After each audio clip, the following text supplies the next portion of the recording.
바울과 이제 신라가 어디에 갔냐면은 원래 11절부터 시작이 됩니다. 거기에 보면은 빌립보라고 하는 지역에 갔다. 근데 그 빌립보라는 지역은 로마의 식민지로 있었어요. 그러니까 로마의 식민지로 있었지만 어쨌든 로마 시민권자들이 거기 살았던 성입니다. 그런데 그들이 거기에 도착해 보니까 기도할 곳이 없는 거예요. 그래서 이제 기도할 곳을 찾아요.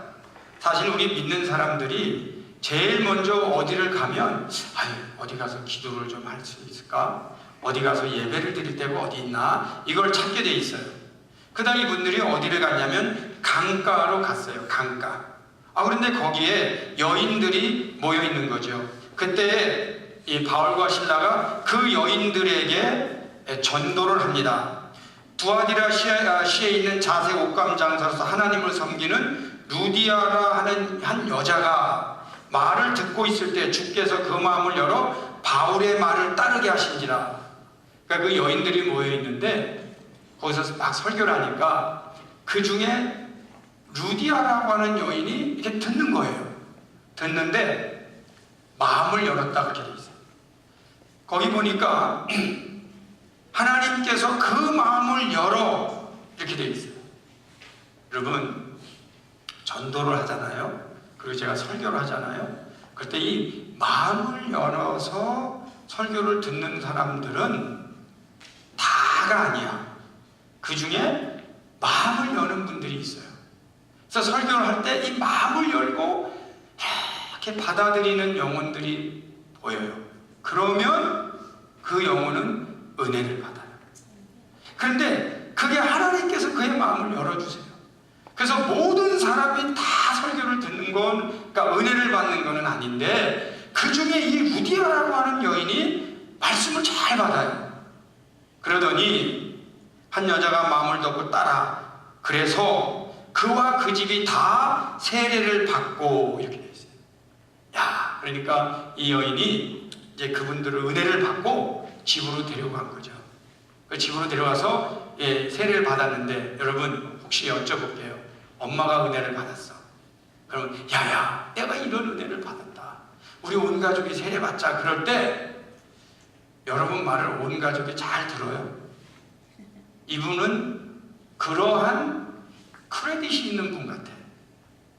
엄마가 은혜를 받았는데 우리 엄마가 은혜를 받았다는 건 틀림없는 분이다 하고 온 가족이 그분의 말 듣고 다 세례를 받았어요. 또 좀 왜 알 수 있냐면 여러분 강가에서 어디 외부에서 온 분이 이렇게 설교할 때 그걸 잘 듣는 분들은 그래도 뭔가 마음이 열려있는 분이에요. 인격이 되는 분이에요. 그 심령이 그래도 하나님 앞에 쓰임을 받는 분들이에요. 그리고 나서 그분이 뭐라고 그러냐면 다 세례를 받은 다음에 만일 나를 하나님을 믿는 자로 알거든 저희 집에 들어와 계세요. 내 집에 들어와 유하라 하고 거기 뭐라고 나왔냐면 강권하여 머물게 하니라 그랬어요. 강권하여 머물게 하니라. 여러분 그 유대 나라나 이런 옛날 사는 사람들 가보면 우리 집에 게스트가 올 거야. 손님이 오면은 항상 방 하나 비워두고 뭐 이렇게 이부자리 그런 집은 없어요. 있는 줄 알았죠? 없어요. 그래서 이런 게스트가 오면 있는 데서 어떻게 좁혀 우리는 여기서 잔다면 저분들은 여기서 할 수 이렇게 꾸며야 돼. 그러니까 강권했다는 말은 뭐냐면 이미 바울과 신라가 거절했다는 걸 의미해요.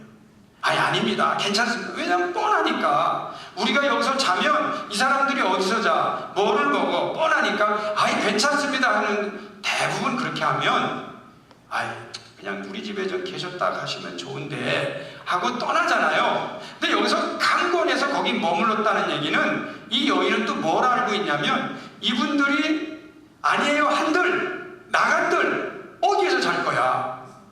이분들은 나가봐야 분명히 또 잘 데가 없거든.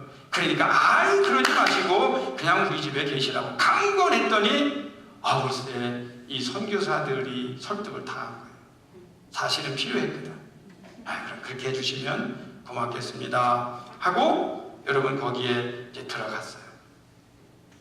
여러분 이 자세만 봐도 이분이 훌륭한 분이다 이런 걸 알 수 있는 거예요. 이 마음을 열고 은혜 받았다는 게 이런 참 하나님께서 아직 하나님만 모르지 이 마음이 열려 있고 착한 분들이 계세요. 우리나라 역사를 가만히 보면 이런 분들의 역사가 오늘날 한국교회를 일으켰어요. 아름다운 역사죠. 그저 어떻게 해서라도 주의 일하는 분들에게는 내가 도움이 되려고 하는, 그래서 뭐라도 이렇게 참 자료를 장소를 제공해. 여러분 여기가 어디라고 그랬죠? 빌립보라고 했어요. 빌립보. 여러분 혹시 이 단어 들어보셨어요? 빌립보서 있잖아. 빌립보서는 뭐냐면은 빌립보에 있는 교인들에게 사도 바울이 편지 쓴 거예요. 그러면 빌립보에 교회 생겼나? 생겼죠. 누구겠어요? 바로 이 루디아라고 하는 분의 가정이 빌립보 교회의 출발지가 됐을 수 있는 확률이 아주 높습니다. 자, 그리고 나서 이제 거기에 거하니까 바울과 실라가 이제 그 길거리에 나가서 전도를 하게 된 거예요. 이제 전도를 하는데 거기에 보면 어떤 여자 하나 있는데 이분이 그 점치는 귀신 들렸는데 이 점을 쳐요.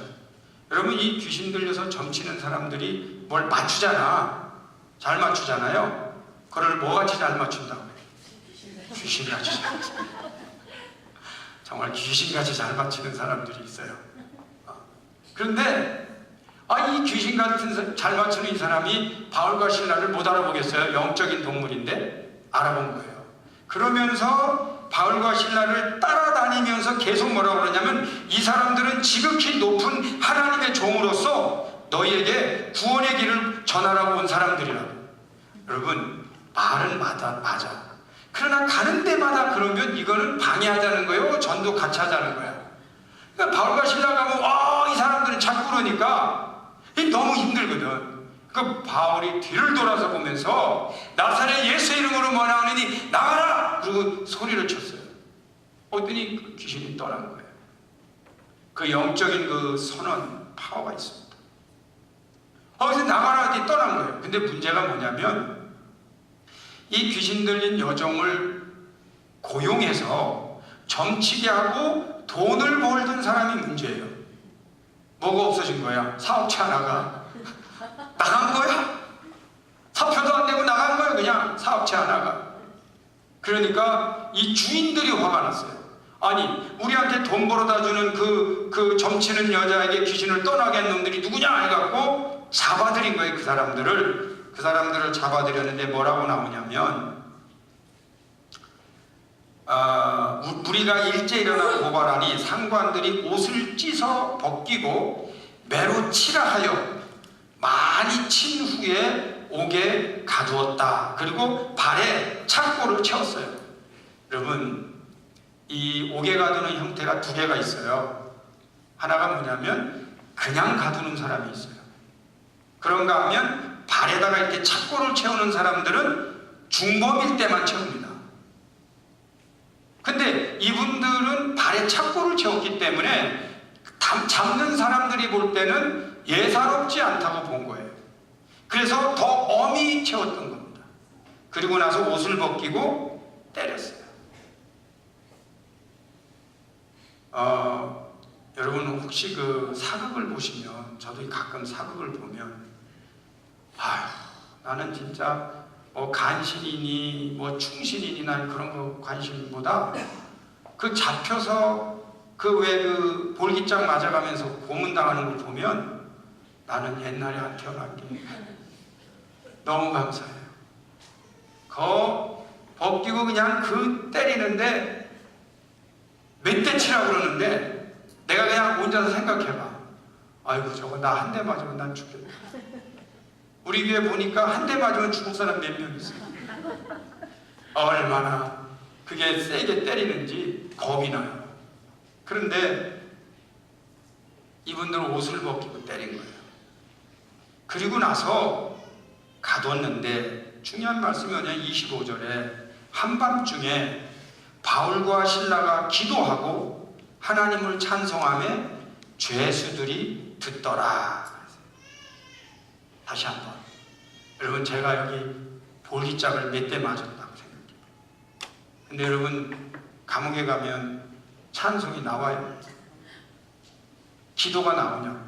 근데 죄수들이 들었어요. 그러니까 이분들이 기도하고 하나님 앞에 찬송을 한 거예요. 그러니까 죄수들이 이 소리를 듣는 거예요. 여러분, 이분들에게는 상당한 이 궁금증이죠. 아니, 저 사람들은 왜 잡혀왔으며 저렇게 얻어맞고도 찬송을 부르는 저들은 누구냐. 아마 그 사람들 놀라지 않았겠어요? 그런데 가만히 생각해 보면 저는 이 장면들 볼 때마다 무슨 생각을 하냐면, 처음에는 제가 목회를 할 때 목회가 어려운 줄 알았어요. 그런데 성경을 보면 볼수록 뭘 깨닫냐면, 내가 요즘 매맞나? 내가 요즘 옥에 가득 치나? 아니, 볼기를 맞아본 적도 없으면서 내가 이 목회를 하면서 힘들다고 그래? 네가 더 혼나야 돼. 하나님이 그 불평 들으면 나를 감옥에 가두실 거야. 아니, 네가 언제 뭐 매를 맞았냐, 고문을 당했냐, 아니 이 정도 목회하면서 힘들다고 그러면 그게 말이 되냐는 게 깨달음이 막 밀려오면서 뭐가 나오냐면은 감사가 나와요.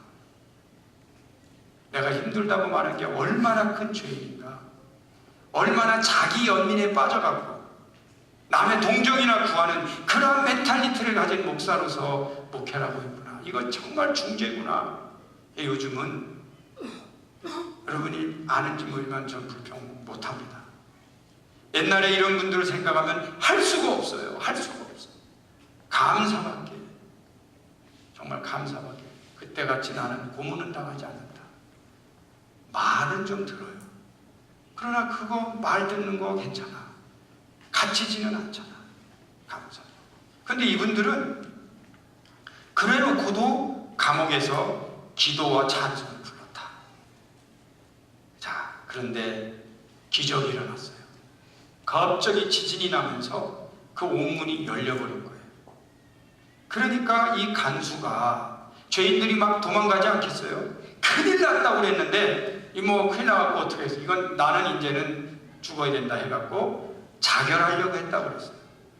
그런데 수사이드 하려고 그랬는데, 그때에 바울이 갑자기 뭐라고 부르냐면은, 우리가 여기 있다. 우리가 다 여기 있으니 내 몸에 손을 대지 마라. 그렇게 하지 마라. 그러니까 이 사람이 등불을 들고 뛰어들어가 봤더니 거기에 바울과 실라가 있는 거예요.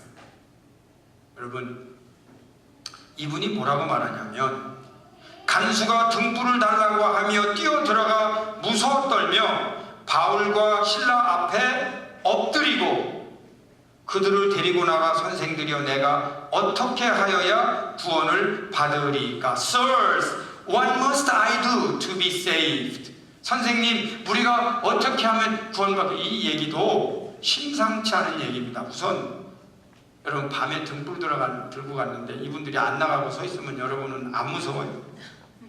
난 무서울 것 같아. 그런데 이분들이 신비해 보이는 거예요. 왜냐하면 자기도 알지만 가둬놨더니 찬송 부르고 기도하던 사람들, 여기에 경외감이 있는 거예요. 들은 거예요. 뭔가 이 사람이 왜 모르겠어요? 복음 전하다 잡혀온다는 거 알죠? 이분의 질문도 사실은 굉장히 영적인 질문이에요. 제가 어떻게 하면 구원받겠습니까? 그때에 유명한 선언을 한 겁니다. 이르되, 그들을 데리고 나가 이르되 선생들이여 내가 어떻게 구원을 얻으리까 하거늘 이르되 주 예수를 믿으라. 그리하면 너와 내 집이 구원을 받으리라. 아멘. 이렇게 하면 여러분이 아멘 해줘야 설교가 지혜로워요. 처음부터 다시 해주세요. 이르되 주 예수를 믿으라. 그리하면 너와 내 집이 구원을 받으리라. 아멘. 아멘. 이 엄청난 선언을 한 거예요. 다시 한번 하겠어요. 이르되 주 예수를 믿으라. 그리하면 너와 내 집이 구원을 받으리라. 아멘. 아멘. 이 선언을 하니까 그분이 그 말씀을 듣고 그분들을 모셔다가 상처를 싸매줘. 상처를 다 싸매주고 음식을 드리고 뭘 했느냐? 그와 온 가족이 다 세례를 받습니다. 물론 루디아의 경우는 야 내가 은혜 받았다. 하고 가족들이 세례받는 것도 이 루디아가 크레딧이 있어요. 그런데 이 간수의 경우는 안 믿을 수가 없는 거예요. 이거는 너무 큰 사건이 일어났는데, 소위 말하면 아버지겠죠. 이 아버지로부터 들은 얘기에 의하면 이거는 기적이야. 세례를 안 받을 수가 없어. 다 세례를 받았어요. 그들 상처를 싸매줬어요. 그런가 하면 음식을 먹였어요. 그리고 다 세례를 받았어요. 결과가 어떻게 됩니까? 그들을 데리고 자기 집에 올라가서 음식을 차려주고 그와 온 집안이 하나님을 믿음으로 크게 기뻐하니라. 아멘. 다시 한번. 온 집안이 하나님을 믿음으로 크게 기뻐하니라. 아멘. 여러분 다시 한번, 아까 빌립보에 교회가 생겼어요. 그런데 이 바울에게 세례를 받았어요. 근데 소식을 안 듣겠어요? 바울이 얘기 안 하겠어요? 사실 우리가 지금 그 루디아의 집에 거합니다. 그 루디아의 집에 거하면서 이렇게 전도하러 나올 때 우리 예배드리고 나옵니다. 거기서 우리 예배드리는데 같이 드리자. 교회에서, 빌립보 교회의 창립 멤버는 루디아와 이 역대 간수하던 사람이 이렇게 나오진 않아요. 그러나 이 사람들이 definitely 초대 멤버예요. 나는 여기 기독교 역사에는 안 나오는데, 제가 볼 때는 바울과 신라가 감옥에서 찬송하고 기도하는데 죄수들이 듣더라. 이 죄수들이 들었는데 탈출하고 나왔는데, 아니 그때 왜 그 찬송 부르고 그 사람들 신비한 사람들 아니에요? 나는 이 죄수들 가운데 몇 명도 나는 교회 나갔다고 믿어요. 왜냐하면 봤거든. 특이한 걸 봤거든요. 기적을 봤거든요. 그런데 어디서 모인다는데 그 루디아의 집이야. 그렇다면 여기에서 엄청난 변화가 일어난 거예요. 사실은 제가 볼 때 루디아가 이 자주색 옷장사라고 그러니까 이제 옛날로 말하면 제가 볼 때는 의상실을 운영하던 분인데, 자주색이라는 거는요, 자주색이 뭐예요? 이 색상이 들어간 거잖아. 그러니까 오늘로 말하면 거의 명품 좋은 옷가게 아닐까? 그래도 그 여인이 그 은혜를 받은 거예요. 근데 그분이 그래도 이런 장소를 제공하고 할 수 있는 어느 정도 여유가 있었던 것 같아요. 그렇다면 이분들에게는요, 말할 수 없는 큰 동역자가 된 거예요.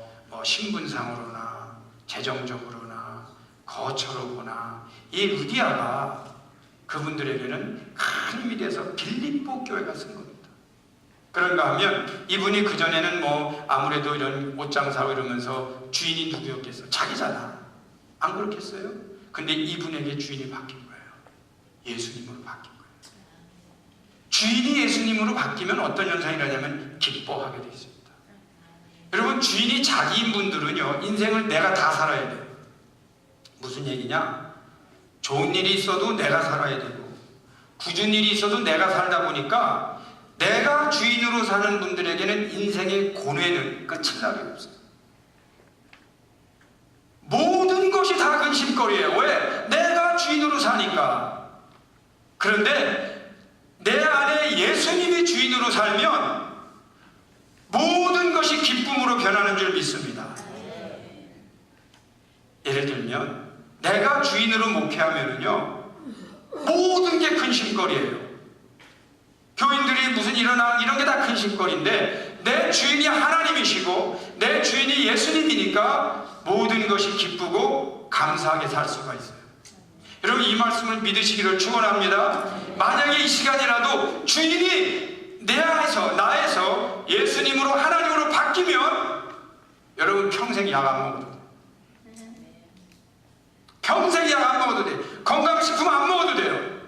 그냥 감사하기도 하루에 한 번씩 하고 기뻐하고 전도하면 그거로 모든 인생이 해결되는 줄 믿습니다. 그러니까 이분들이 기뻐하는 거예요. 그 다음에 이 간수하던 분, 저는 이 간수하던 분 만나본 적은 없어요. 근데 그냥 제가 무슨 느낌이 드냐면, 내가 간수를 해도 여러분 그 사람은 뭘 보는 사람이냐면 인간의 밑바닥을 보는 사람이에요. 그 사람이 맨날 잡혀오는 사람들 보면서 속으로 인간을 존중할까 무시할까? 그냥 입만 열면 무시하겠지. 저것들은 왜 잡혀왔나? 저 동물 같은 놈들. 그리고 밥 같은 것도 자기가 먹어? 갖다 주면 먹고 그러죠. 이건 뭐 이게 사육하는 거 아니야? 그 사람에게 어떻게 인간이 존중해 보이냐고요? 어떻게 그런 사람이 저 사람이 하나님의 자녀라는 걸 알고 복음을 전하겠어요? 이 사람이 평생 가득했던 어떤 마음의 상처라고 그럴까? 그걸 상처라고 그래요. 이제 마음이 쿵키게 된 거예요. 마음이 꼬인 거예요. 그래서 모든 인간을 보면 잘못된 인간으로 보는 거예요. 그 모든 게 예수 믿은 뒤로 관점이 바뀌는 겁니다. 할렐루야. 그러면서 야, 내가 저 사람들을 전도해야겠다. 예를 들면 간수들, 제수들 보면 아이 저 나쁜 놈 그랬는데 이젠 이 사람이 내가 저 사람 전도해야겠다. 저 사람 왜 나왔는지 얘기를 들어보고 그러냐고 그러고 또 그 사람이 정말 딱한 사정이 있으면 그 집에도 도와주고 하는 상상을 초월하는 마인드가 그 안에 들어가는 겁니다. 그게 뭐예요? 예수 믿는다는 축복입니다. 저는 학교에서 윤리도 배워봤지만 윤리가 나쁜 건 아니에요. 남의 물건 훔치지 마라. 친구들하고 잘 놀아라. 학교에서 옛날에 우리 도덕 시간이 있었어요. 그래서 내가 시험 볼 때 제일 어려운 게 도덕 시간이었어요. 나는 안 그런데 답은 써야 되잖아. 그러니까 윤리가 얼마나 어려워. 그러니까 도덕 시간에 가장 자기를 속이는 거예요. 비도덕적인.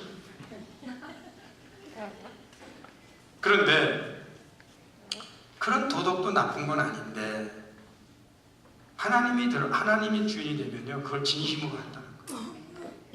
그걸 기쁨으로 한다는 거예요.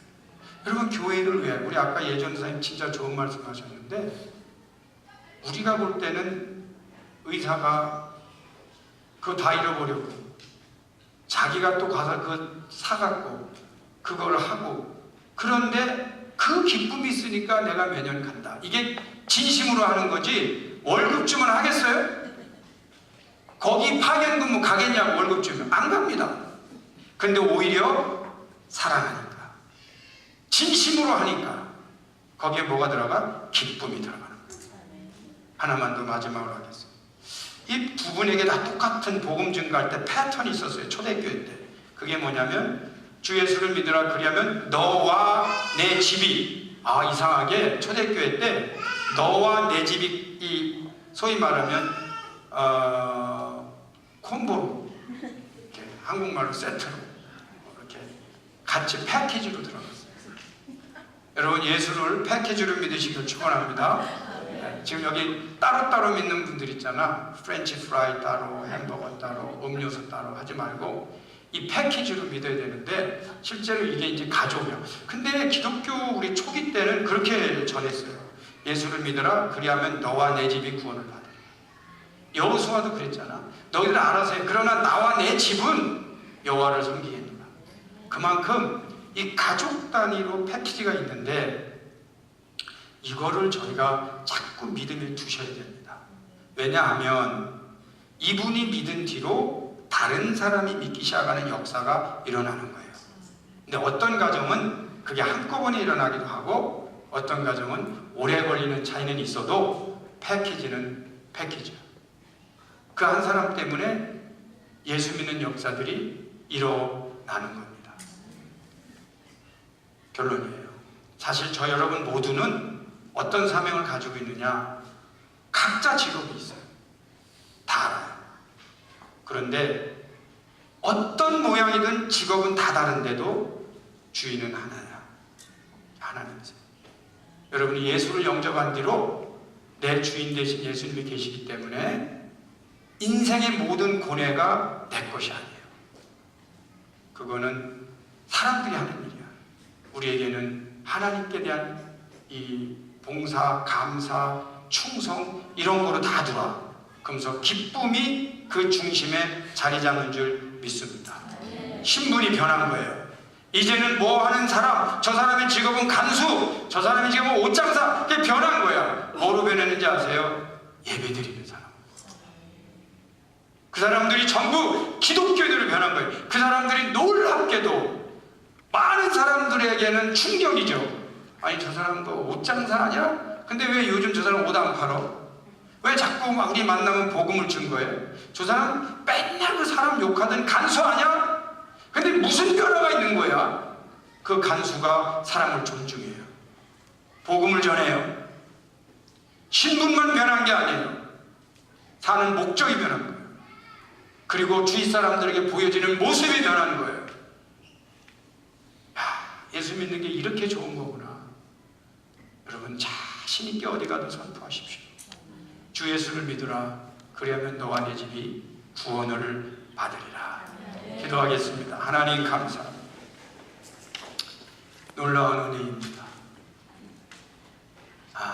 우리가 어떤 직업을 가졌다, 어떻게 살았다, 하나님 묻지 않으시고 주 예수를 믿으라. 그리하면 너와 내 집이 구원을 받으리라. 이 놀라운 은혜의 선포를 우리에게 허락해 주셔서 감사드립니다. 우리 때문에 온 가족이 살게 하시고 나 때문에 온 가족, 친척, 나를 아는 사람들이 예수 믿는 역사가 일어나게 하시며 주인은 하나님 되게 하시고 세상의 모든 근심 걱정 다 내려놓게 하시며 사는 목적이 변하게 하셔서 우리의 남은 인생이 기쁘고 감사로 가득하게 하옵소서. 예수 그리스도 이름으로 축복하며 기도드리옵나이다. 아멘.